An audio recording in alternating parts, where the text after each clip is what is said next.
Okay, this is the Spiritual Experience, episode 1. I am Jay Lewis, and this is kind of my first babbling, session. So what's going on with me now? Okay. As I stated in the intro, I've been in recovery a long time and trying to live, life as a human without any barriers, meaning like any drinking or drugs or whatever, to kind of like, create this wall between me and reality is really, it's not an easy thing. And, I think it's something that matters because, I've had unadulterated, unfiltered real life, even though many times I'm a slave to my perception of what's going on, and many times it's, divorced from reality. So like a little bit about myself, what's going on right now. Okay, so as an introduction, I got 3 kids. I have a small business. We're here in New York City.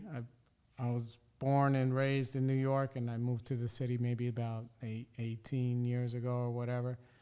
And I have one kid that's out of state that he's doing really well.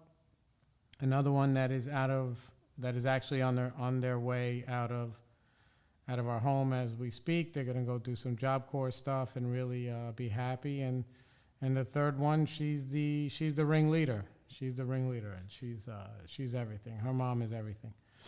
So, what do I have going on right now?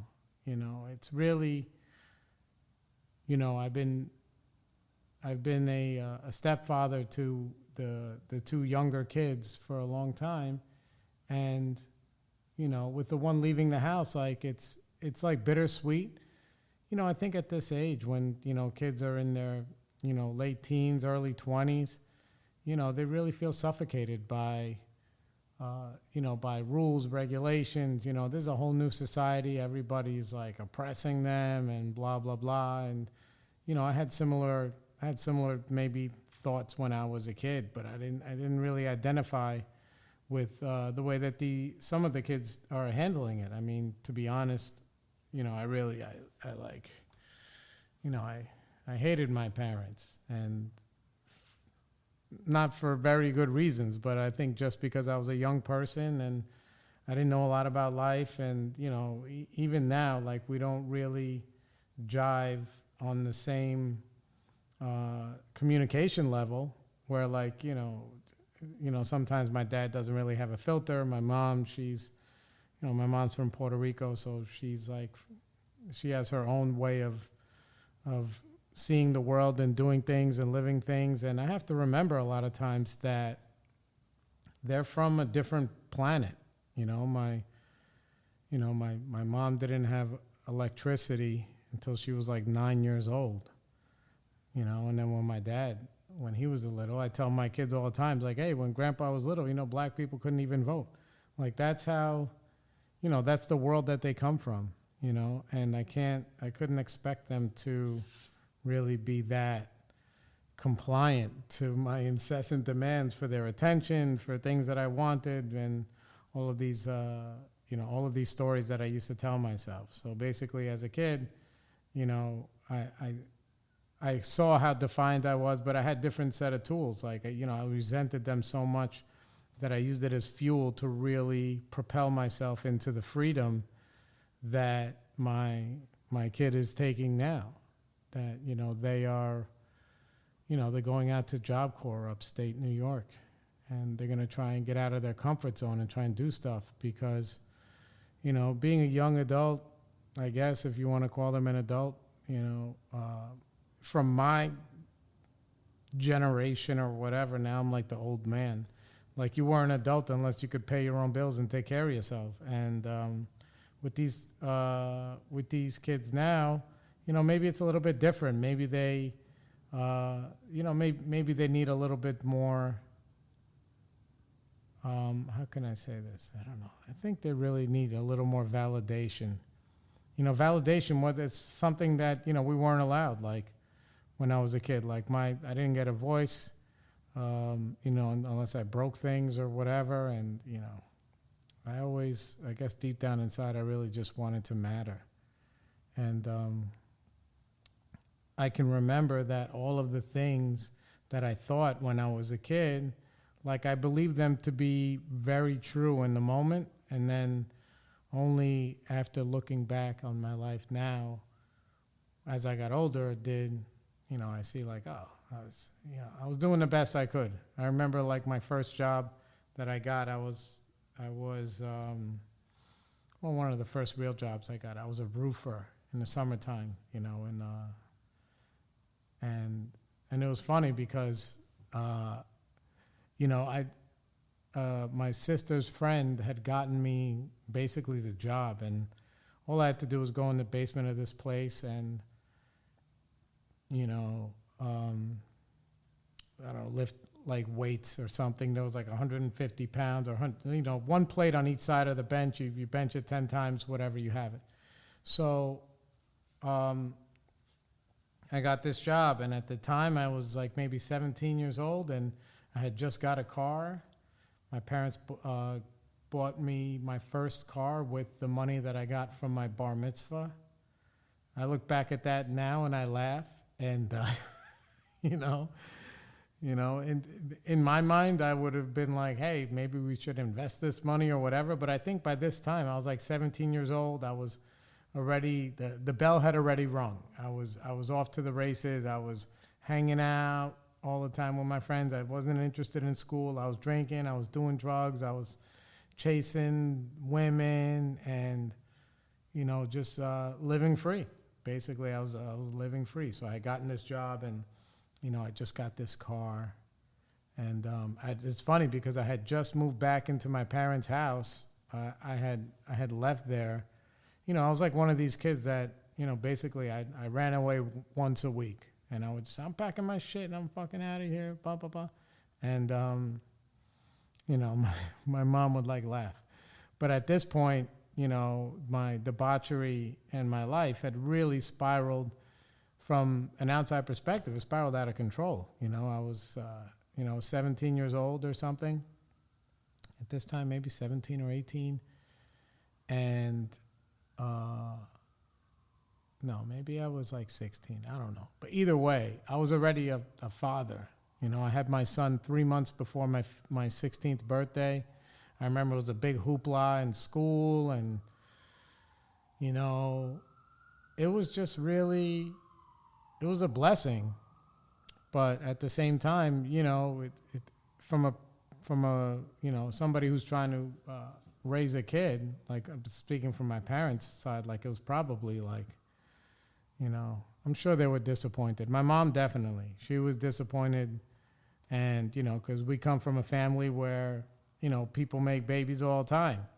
And, the parents normally just, since they're always young, we come from that culture where like the grandma, abuela's raising the babies and she's watching them and blah, blah, blah. And my mom, she didn't want to have that life. She was like, I came from Puerto Rico. We lived in the Bronx. We moved upstate to this nice house, this nice neighborhood. And then here you are drinking and drugging and being like a maniac in the street, making babies. Like, we thought we tried to break this cycle, So she, she literally, she was like, she didn't want to, she had her own ideas. She had her own ideas. It was tough love, like, in a way that maybe it was the best she could do. So she didn't really acknowledge or even see my kid, until maybe he was like 4 or 5. So I remember that was going on during this time, because that's one of the reasons why I had left the house when I was like 16, and then I stayed out for, I don't know, whatever, 6 or 8. I finally really ran away, like, and then I stayed out for like maybe 6 months or 8 months or a year or something. And, she was worried about me, and I came back and they're like, all right, we're going to get you this car. I guess they were trying to like kind of butter me up or whatever, or I don't know what they were trying to do. Maybe they were just trying, that's their way of saying like they were sorry, but I don't really think they had too much to apologize for, because I was an out of control kid. And even looking back now, I wouldn't be shocked if they didn't like me at all, the way that I treated them and then treated everybody else. So either way, back to this job.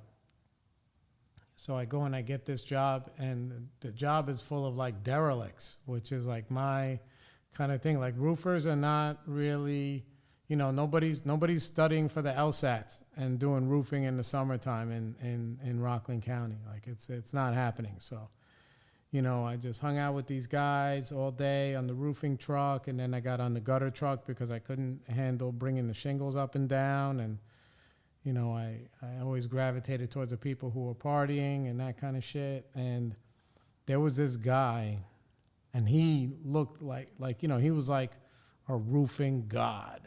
His name was Wayne. I don't know his last name, so I'll say his first name, so whatever. His name was Wayne, man, and he had like Hulk Hogan freaking hair, blonde. He had like a Magnum PI mustache. He was like 30 pounds overweight and wore like jean cut-off shorts that if you looked at them now, you maybe this guy's gay or something. I don't know. They weren't that, like but he was like the man over there. Like this guy was just like, he was a machine. On the roof, he was a machine. He would lay down the shingles and hit it with the gun, bang, bang, bang, bang, bang. And he was just like incredible, this guy. And I remember during like payday, I went and I had to go upstairs behind him to get my money, because we got paid every Friday. I gave him that. This company was like, even though it was like a string of misfits, they were wildly successful. We had like, however many, 10 gutter trucks and 2 roofing trucks, maybe 40, 50 guys. And I remember because the 2 owners, they apparently, they started their company in high school with like, a bucket and a van just cleaning gutters and that kind of stuff. So I heard, because I was going behind Wayne to get my money, and at the time it was like $280 a week, and that was like a lot of money for me. That was like that wasn't shrouded in like, whatever. It was like legit money. As a kid, like, I always try to make extra money any way that I could. And so this was like legit money, $280 a week. This is like 1996, 1997. And I hear that this guy just made $1,000. And I remember I was like, oh my God. I went home and I told my dad, I said, listen, I don't know why you're talking to me about all this other school shit or whatever. I'm going to be a freaking roofer. And this guy makes $1,000 a week. So that's what I'm going to do, because that's like so much money, And I think about it now, but at the time I really believed it to be true. Like it was everything. It was everything. And mind you, okay, I forgot another part of the story. I come down after getting my paycheck. I come off the roof, boom, boom, boom, get my cash.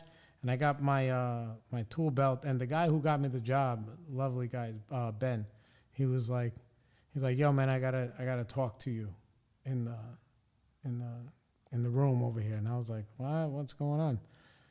Because I had just started, and I had just gotten that car that my parents, that they got for me with my bar mitzvah money. I'll never forget that. It's the best. So anyway, it was a 1992 Acura Legend, and it was 4-door. It was all white. It was everything. That thing was like driving around with a naked woman in the small town that I'm from. It was unbelievable. There was only one other guy that had an Acura at the time. That one other guy, we used to call him Ack, whatever. He had an Ack Bubble. That's what we called it. There was only one other guy that had them, and he was an older guy. His name was KG. So he had a blue one. I had a white one. And I loved it so much, I left like the sales sticker on the window for like a week when I was driving it. Anyway, so Ben brings me into the office, and I said, listen, I don't know what's going on, but whatever it is, just don't tell me it's my car, because I had parked my car in the parking lot, that was like maybe in the strip mall across the street. So he was like, yeah, man, somebody hit it. I was like, no, my God, you're lying. He's like, no, somebody hit the car. So I run across the street, and I see my front end is all smashed in, and I was so angry. I was like heartbroken, and then I was angry. And then, like, I had this thought, like, dude, this guy didn't even leave a note or anything. Not like I would have left a note, but, you know, at that time, ego, like, how dare you? Which is like, we'll get into that later. How dare you? That's like my favorite thing. So I pulled a hammer out of my tool belt, and I was like, all right, this guy don't leave a note. I'm going to just start whacking all the other cars in the parking lot, you know? And I'm legit having this thought, even though I'm like, well, I already got the hammer in my hand, and I said I'm going to do it, so now I got to do it. And as I'm going towards this other car, this Indian guy from the Domino's comes running out. He's like, wait, sir, whatever, blah, blah, blah. He's like, listen, the guy backed into your car, and then he tried to get away, and I stopped him, and I got all his information and whatever. And where I grew up is like you know, working class, you know, white and black people and some Spanish people and Orthodox Jews. So it's kind of like Crown Heights, if you're familiar with Brooklyn, but it's just upstate New York, maybe an hour outside the city in Rockland. So Spring Valley, that's where I'm from, in case you want to look it up. Either way, so bro, it was a Hasidic Jew guy. He backs into my shit, and then he just speeds off, and this guy gets all his information. I was so happy. Yeah. So, you know, I guess I'm saying that to say this, that like, you know, at that time, you know, looking back at it now, I'm like, geez, number one, how lucky am I that my parents could even throw me a bar mitzvah, and that I had this money and they saved it and they got me this car, that I had this job, you know, and this guy Wayne, who's probably killing himself for $1,000 a week, you know, roofing in the summer sucks. Like, it just sucks, you know, and that was his life. And I wouldn't do that kind of stuff now, as I'm not built like that. But at the time, I thought it was everything. And, you know, my dad, like, he kind of just like scoffed at me. He was like, you crazy? You can't even carry the bundles of shingle up. And this guy, blah, blah, blah, blah, blah, blah. He wasn't like talking down about the guy, but he's like, dude, you don't trust me. You don't want to be a roofer, you know? But in that moment, I really believed that was going to be my thing. And mind you, I didn't really last more than a summer at that job. And it was like a whole host of other stuff that was going on there. There were people stealing shit, and they, you know, they thought I was part of it at one point, but I definitely wasn't, because I wasn't sharp enough really to, you know, to steal. You know, and then and one time they pressed me about it really hard, man. Oh my God, they pressed me about it, and I was like, no. You know, when they were like, oh, did these guys offer you money to shut up so they could do side jobs and all these, basically stealing materials. And, you know, if they go out and they're going to pump out gutters for a customer, they go bang on the neighbor's door and pump out gutters for them and say, listen, we'll do it half price, whatever, who knows? Like, I'm thinking about it, like, in hindsight, how that would happen, because it didn't happen, like, in front of me. Like, you know, there was, but apparently that's what, you know, maybe some of these guys were doing. But, you know, the owners, they were pressing me hard, and they were like, you know, they were like working class, like tough white guys, you know, like they wore fucking flannel and do all this other stuff, you know, and yeah, but I was, you know, in my mind, I'm like, I'm not snitching, but there was nothing to snitch about. I didn't know anything. I was too low on the totem pole. So I guess what I'm saying is that, like, you know, how does that apply to me today with what's going on, you know, in my home? In my home, like, I'm remembering these experiences that I had when I was a kid. And when my kids are talking to me about what I perceive to be nonsense, like my dad saying, like, yo, are you crazy, Wayne? Like, you know, I remember how much I believed myself when I was young. And then I listened to them, and I'm like, you know, what you're saying is like bullshit. Like, the kid that's leaving, and I love them dearly, Like, it's a little uncomfortable with them in the house, because, they've outgrown the rules and the regulations and everything that we try to have for our own sanity, And I don't really have a lot of leeway as far as like what I can say or do without being, the cisgender white male bro Rogan oppressive weightlifting dad, So like I try to be a little bit more empathetic, but like they say like dumb shit like, okay, we ask them, listen, you can't be smoking in the house. Now I smoke cigars here and there, and sometimes more here than there. Like, sometimes I smoke a lot and sometimes I don't. I go off and on them. But they smoke freaking Marlboro Reds every day. And so we're like, listen, you have to go outside on the terrace, the little terrace we have in our apartment, and you gotta smoke outside. That's the deal.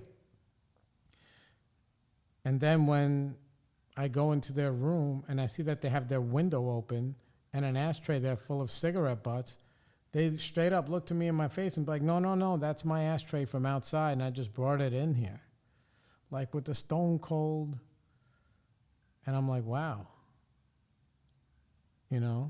I wanted to be a roofer and here you are, and it was funny to me that like, I said, I want you to think about what you're saying. And this is just one of many stories maybe that I'll tell or whatever. Hopefully I don't embarrass them too much. I'm not going to say their names because whatever. They're always changing anyway.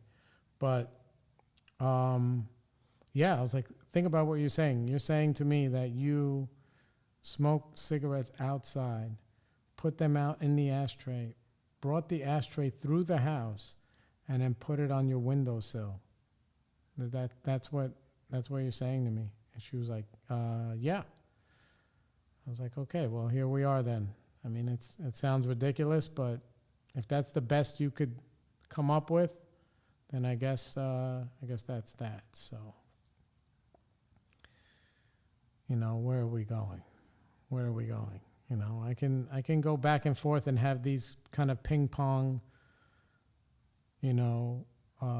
who's smarter than who, and who has all the answers. And a lot of times what I found out was that when dealing with them, my kids, and sometimes with a lot of other people too, and I learned all of these things and this kind of introspective / also retrospective things like in recovery. So like none of these ideas are very unique to me and they're not original thoughts. So I guess what I'm saying is that, I can't just go through the front door with truth, because it's like, I always say there's more than one way to disarm a bomb. Like you can either do it skillfully or you can do it like with a hammer. So, they're in their early 20s. They're almost done with their associates and they're like spinning their wheels in my house and,